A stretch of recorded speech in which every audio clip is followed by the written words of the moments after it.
Close-up of combination lock turning. Heavy metal door swings open. Dust particles float in a beam of light. I've kept secrets for powerful men my entire life. Presidents, mobsters, movie stars. But nothing prepared me for what I found in Frank Sinatra's safe 1 week after he died. May 14, 1998. The world had just lost the greatest voice of the 20th century. But in a small room in Frank's Beverly Hills mansion, a room most of his family didn't know existed, I stood alone with a combination only two people had ever known, Frank and me. My name is Michael Ferrano, Frank Sinatra's personal assistant for 42 years, the one he called at 3 a.m., the one who held his secrets. Inside wasn't what I expected, just a dark green box with a single note in Frank's handwriting, open only after I'm gone. The truth is only told once. Inside the box, a single reel-to-reel tape, the old kind from the 1950s. The label read, February 3, 1948, 11:12 p.m. Phone call, to be kept secret. 50 years. Frank had kept this recording secret for 50 years. Why? What was on this tape that Frank Sinatra kept locked away in darkness? I brought the tape to Frank's family, his daughter Nancy, his son Frank Jr.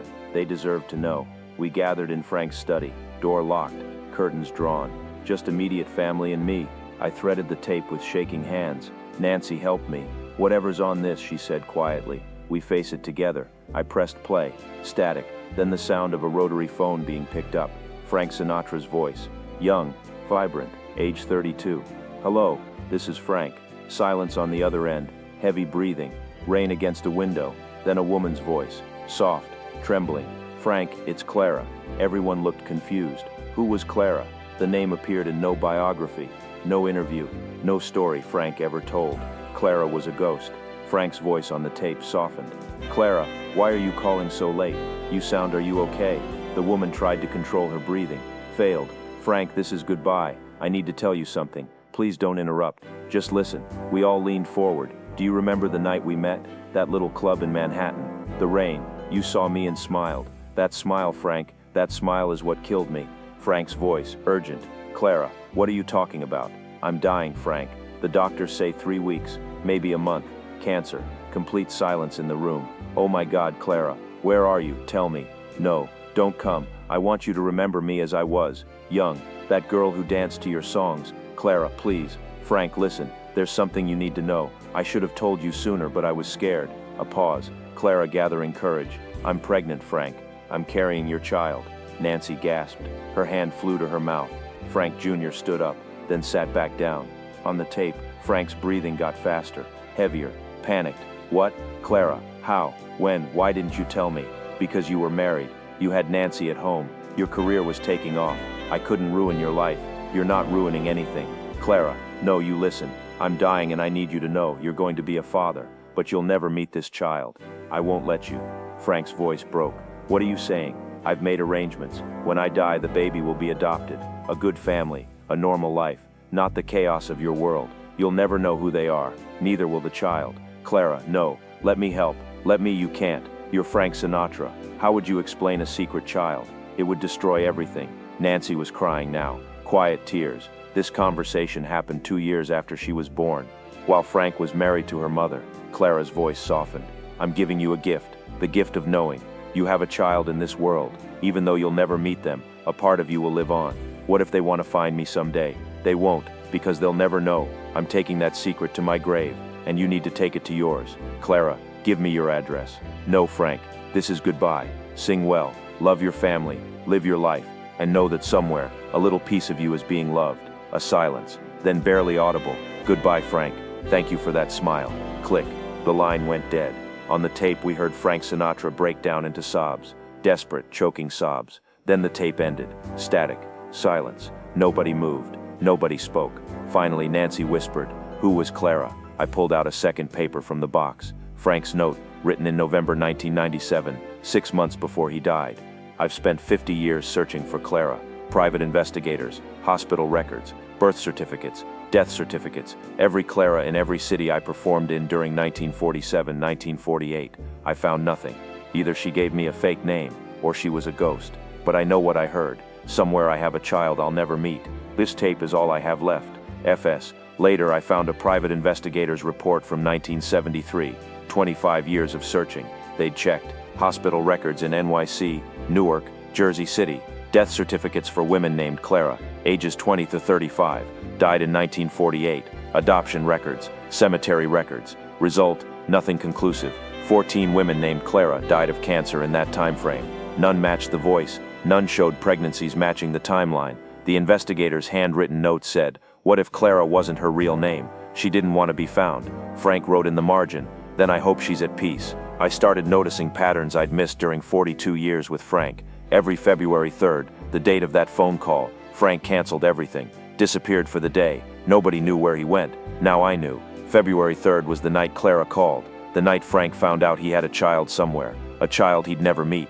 Frank's charity work for children's hospitals, his insistence on meeting every child at concerts. I'd thought it was generosity, but what if he was searching, looking at every face for something familiar, looking for himself? I remember 1982. A young man came backstage claiming to be Frank's son from the 40s. Security wanted to throw him out. Frank said, "Let him in." The man had photographs of a woman he claimed was his mother, said she'd told him on her deathbed that Frank was his father. The name wasn't Clara, but Frank spent an hour with him anyway, talked to him, gave him money. Later I asked Frank if he believed the guy. Frank shrugged. "Doesn't matter, Michael. He needed a father. For 1 hour I could be that." Now I wonder, was Frank hoping? Every time someone claimed to be his child, was he hoping it was Clara's child come to find him? After 1948, Frank insisted on recording every session, not just masters, but raw, unedited tapes of every take, every moment. Most artists don't do that. It's expensive, pointless, but Frank kept every tape, thousands of them. After finding the Clara tape, I went through some recording sessions. Between takes, when the band was resetting, Frank would sometimes talk to himself. Everyone thought, but listening now I heard something different. From a 1955 session, between takes of In the Wee Small Hours, "This one's for you, wherever you are. Hope you know I never forgot." From 1961, recording I'll Be Seeing You, 14 years now. I wonder if they look like me. I wonder if they ever heard my voice and felt something. From 1974, recording Send in the Clowns. I'm getting old, running out of time, but I haven't stopped looking. He was talking to Clara, or to the child, leaving messages he knew they'd probably never hear. Because that's what you do when you love someone you can't have. You send messages into the void, and hope they'll somehow be received. Frank's funeral was May 20th, 1998. Hundreds attended. Celebrities, politicians, family. I was greeting people when I noticed someone unusual. A woman, maybe early 50s, well-dressed but not fancy, tears in her eyes. She approached hesitantly. "I don't have an invitation, but I needed to be here. Is that okay?" Something about her voice made me pause. Soft, careful, familiar. Of course, anyone who wants to pay respects is welcome. She smiled sadly. "Thank you. He meant a lot to me. Even though he never knew me." That phrase stuck with me. Even though he never knew me. She started toward the church, then turned back. "Can I ask you something? Did Mr. Sinatra ever talk about a woman named Clara?" My heart stopped. "Why do you ask?" She looked down. "My mother's name was Clara. She died when I was very young. Adopted parents raised me. But she left me one thing, a recording of her voice, talking to a man, telling him goodbye. I couldn't breathe." What was on the recording? A phone call from 1948. My mother told a man she was pregnant, that she was dying, that he'd never meet the child. She looked up at me, blue eyes, the shape of the jaw, the way she held her head. She looked like Frank Sinatra. I only found the tape after my adoptive mother died last year. I've spent months trying to figure out who the man was. Then I heard Frank Sinatra sing and I knew that was the voice. "Why didn't you come forward sooner?" "Because my mother didn't want me to. She made arrangements to keep me secret. I'm not here to claim anything. I just needed to say goodbye to my father, even if he never knew I existed." "What's your name?" She hesitated. "Sarah. Sarah Mitchell. Would you like a moment alone, before the service?" Her eyes filled with tears. "Could I?" I led her to the casket, left her there, watched from a distance as she stood crying silently, her hand touching the polished wood. 5 minutes.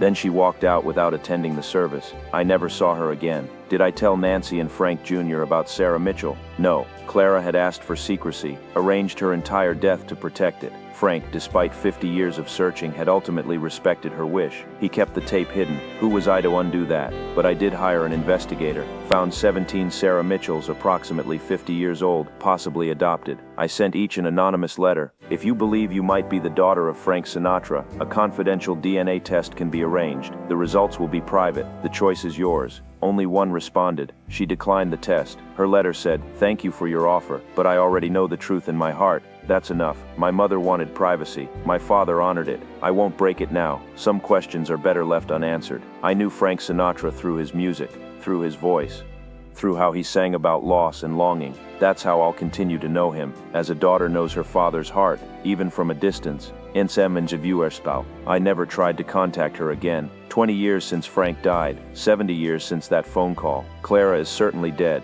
The child, if they exist, would be in their mid-70s. The secret remains a secret. Nancy and Frank Jr. decided not to go public with the tape. It wasn't their story to tell. It was Frank's and Clara's. The tape remains in the safe, where Frank left it. But here's what I think about. Frank Sinatra spent 50 years mourning a child he never met, mourning a woman he barely knew, carrying a secret that shaped his entire life. Every love song he sang after 1948 carried the weight of that loss, the weight of not knowing. When Frank sang "I'll Be Seeing You," was he singing to Clara? When he sang "One for My Baby," was he drinking to the child he'd never hold? When he sang "Send in the Clowns" late in life, was he finally admitting he was a fool, that he'd lost something precious and could never get it back? I think Clara gave Frank Sinatra a gift that night, not necessarily a child, but eternal longing, eternal searching, eternal emotional depth. And that longing, that hole in Frank's heart, that's what made him the greatest interpreter of love songs in American history. Because Frank Sinatra knew what it meant to lose, to love from a distance, to carry a secret that was slowly killing you. And when he sang, you could hear it. Every note, every breath, every pause. That was Clara, forever alive in Frank's voice. Somewhere in this world, there might be a person who is Frank Sinatra's child and doesn't know it. They might hear My Way on the radio and feel something, a connection they can't explain. Or they might not. They might go their whole life without ever knowing. And maybe that's okay, because Clara wanted it that way. She made a painful, impossible choice, to protect her child from chaos, to give them a normal life. Frank respected that choice. He searched, but when he couldn't find them, he didn't go public, didn't force it. He let them go. So here's my question. If you found out tomorrow you were Frank Sinatra's secret child, would you want to know? Would you want the DNA test, the proof? Or would you rather live with the beautiful mystery, the possibility without the burden of proof? Think about it. Because somewhere, someone is living with that exact question. Leave your thoughts in the comments. Are some secrets better left buried? Or does everyone deserve to know where they came from? If you've ever had a secret love, a relationship that couldn't be, a person you lost and never stopped thinking about, tell me about them. Because Frank's story isn't unique. We all have our Claras, our phone calls we can't forget, our secrets we carry to the grave. The only difference is most of us don't have our grief immortalized in song. Thank you for listening to Frank's final secret. Thank you for keeping his memory alive. And thank you, Clara, wherever you are, for giving us the Frank Sinatra who could sing about loss like no one else, because you taught him how.